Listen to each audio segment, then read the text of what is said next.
All right, so Isabella is joining me. We're going to record this training on the case acceptance tracker. So I'm going to share my screen and we're going to jump right in here. So let's hide some of this.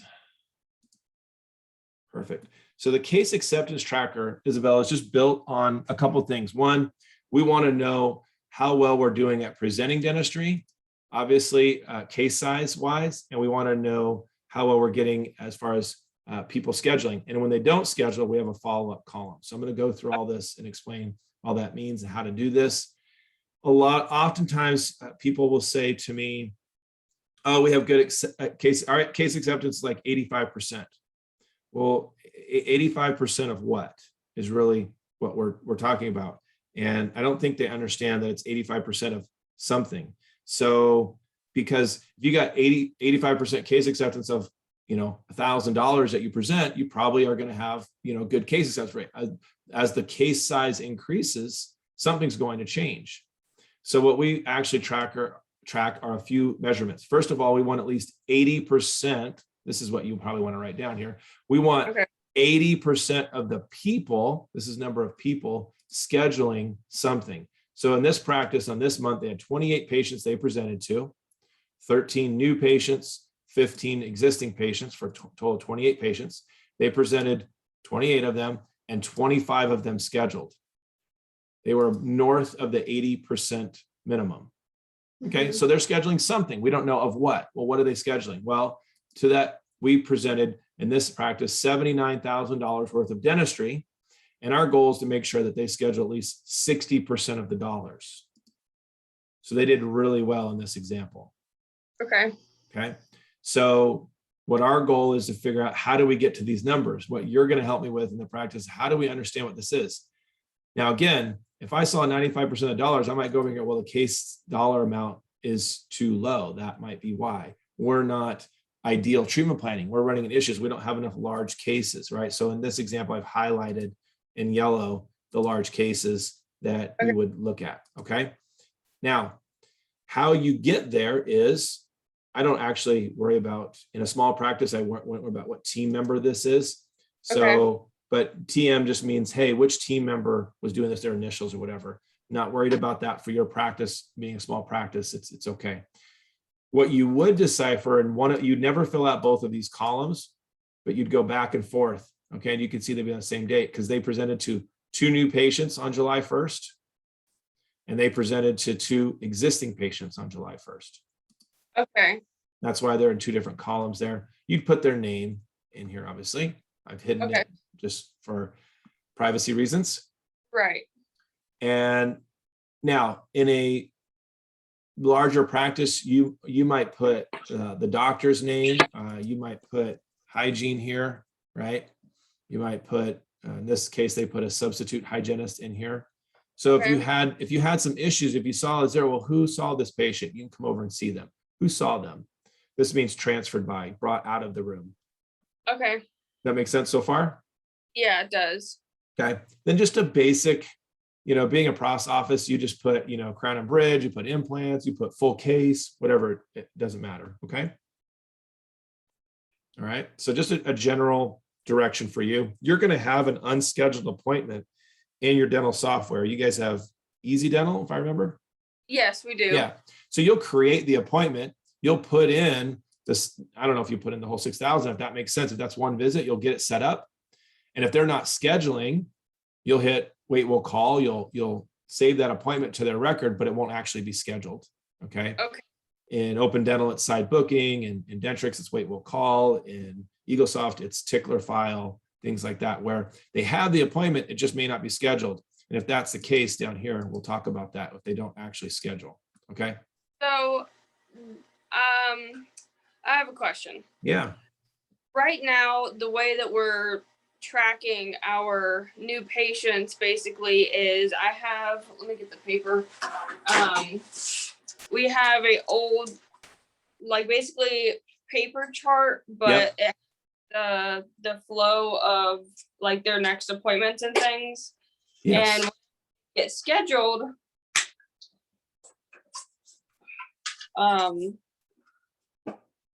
This is what I fill out. their name, or over here, sorry, it's backwards. Their name here, what they're coming in for, and then like what their next steps are. Mhm. And then on the back, it's just stuff for this is basically for the hygienist. Yep. Good. Yeah, it's a little paper chart, like treatment plan. I know Doctor loves her paper. She likes to have it. She likes to see it and touch it. I remember that. Yeah. Yeah. So as far as that goes, it's just to kind of see, okay, this is what they are coming in for. And then if they don't come in, then I write on there, like no show, canceled, et cetera, et cetera. We keep it for the month. At the end of the month, she reviews it and then we toss it. Yeah.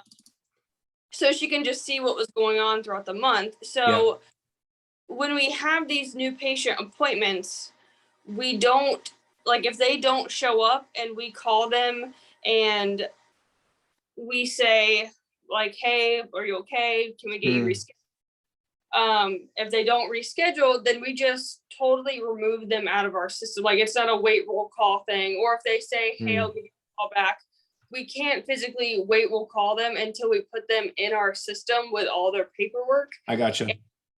Because if we do, then we have just a bunch of random people that have never been there that we have to go back through an archive.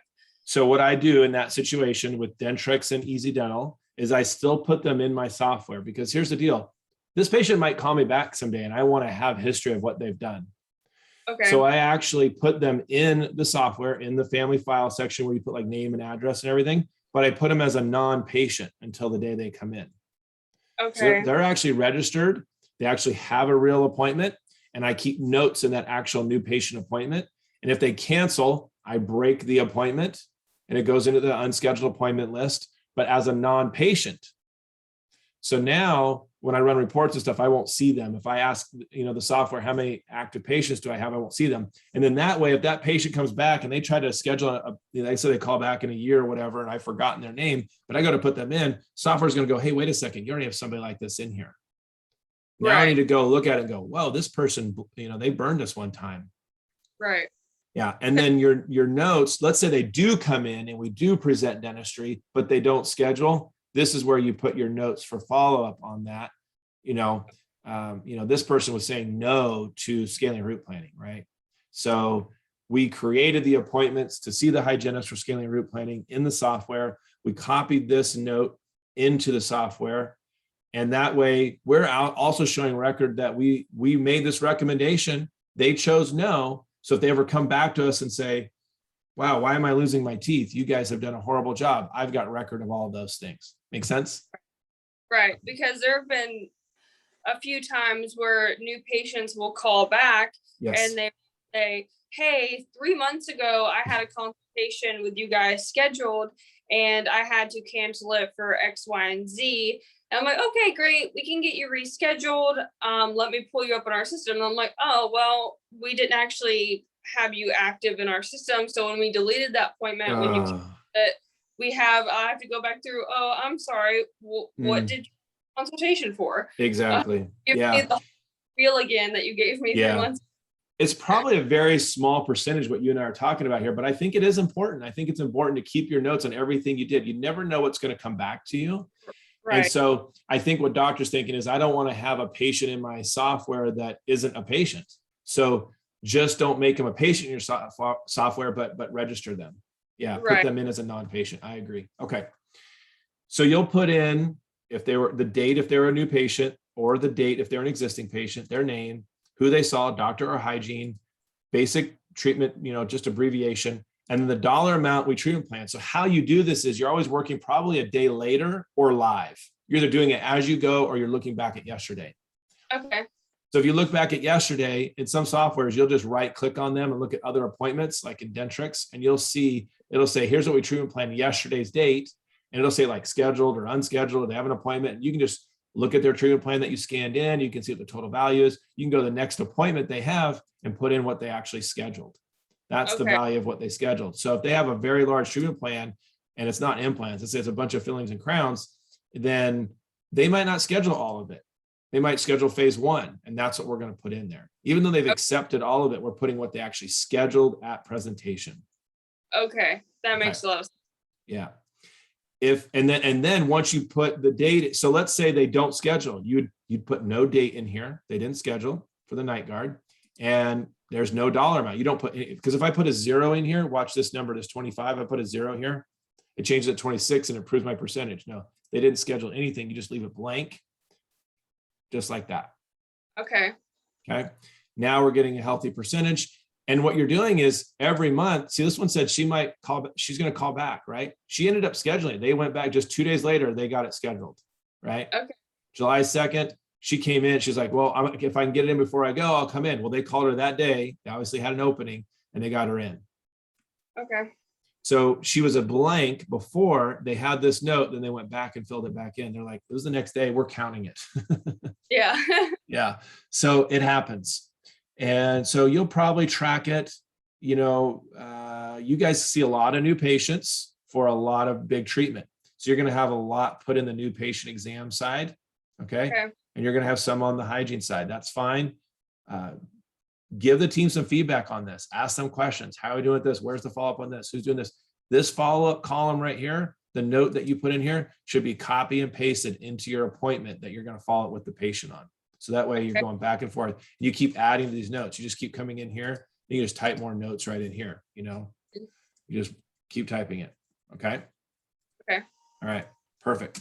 Pretty easy, right? Yeah, it is. Yeah. So I think so basically right now my task in the office, because I've moved all over, but right now my task is basically not really doing all of Dr. Samont's follow-up list, but making sure she has all the information that she needs in order to follow up with patients or call offices or dentist offices, so on and so forth, as well as getting information for new patients.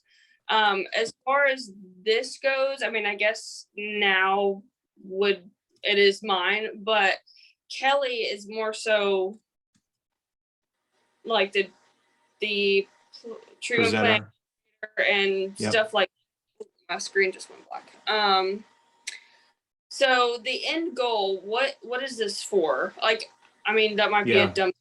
No. Yeah, let's talk about that. So a couple of things. One, it's a system to help things not fall through the cracks, the follow-up column. So if somebody doesn't schedule, and if you're not the one presenting that, but you're the one tracking, that's okay too. Okay. Yeah, that's totally fine, because you're going to go to Kelly and go, hey, any updates on Ricky Bobby here that I can put in the tracker? Or she might come in and just look at this and say, I want to follow up with some people. Let me see who, and you can go back, to previous months to see what do we need to present. Okay. The other thing is what you measure, you improve. So if you notice this number for this practice, I know which practice this is. In the last 3 months, they have presented $140,000 in dentistry. Okay. That's a big change for them. Why? Because I was so focused on this case size with them. I was like, hey, I think we're either not having access to large cases. As a prosthodontist, that's what you guys see, right?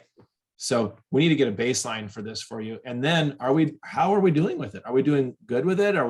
We feel like we're doing good, but do we really know? And so it encourages you and it challenges you if it's not where you want it to be. It's like keeping score in a game, right? I'm not like money. Hey, let's get more money. It's just a digit for us to track things that helps us get a percentage here. Okay. Right. Yeah. That answer your question?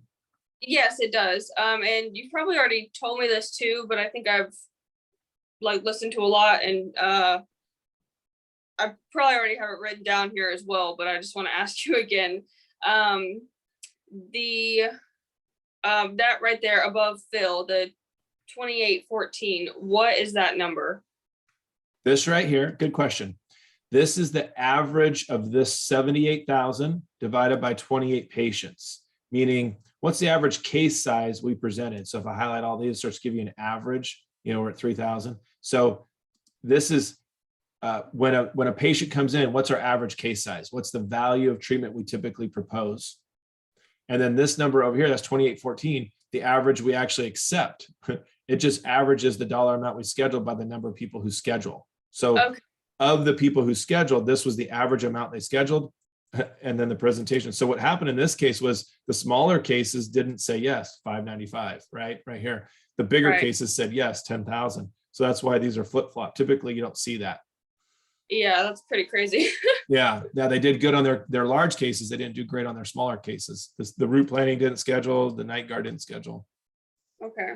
Yeah, great question. So we'll actually want to track this number for you guys because, again, in a GP's practice who's tracking both new patients and existing patients, I want it just north of 2,500. That's like bare minimum. Mm-hmm. For practices that are just counting new patients only, that number is going to be much higher. They don't have a lot of existing patients that they're presenting to. So, it could be like 4,500. For you guys as a prosthodontist, this number might be 10,000. I don't know. We're going to have to figure that out, right? Right. Yeah. By the time you get into a couple of implants, so that helps me then help you guys with verbal skills and systems. Why are they falling through the cracks? So I'll be paying attention to this column and saying, all right, who's saying no and why? We'll look at their name and we'll go through in our team meetings. We'll go through, all right, why did Ricky Bobby say no? What was it about him? Where did we lose him? And we can do some actual deciphering of what's going on, diagnosing. Does that sound all right? Yep. Beautiful. You feel like you got it? I do. Once I get going in it, it might be a different story, but Absolutely. right Yeah. now. Yeah. So use it for a couple of weeks. We got, we're halfway through the month now. So at the end of the month, just start up with today. Don't worry about going back in time. Okay. At the end of the month, email it to me and Doctor. Every month, email it to me and Doctor and Kelly if you want, as the lead office administrator there. All of us could be on the same page. And then I'll review it with Doctor when I have my meetings with her once a month. And her and I will look at it and decide, okay, how are we doing? What do we need to work on as a team? It'll give us some direction for training. Okay. And then every month you just send it to me. It's a living, breathing, working document in your office that you can consistently use. It's really not meant to print. Okay. It's meant to fill out and email to me. Now, when a month is done and you want to print it, you can absolutely send it, Doctor. Just know that it's going to change as we do follow-ups. There's going to be words added here that you're going to type in. Okay. Okay. All right, great. Sound good? Yeah, sounds great.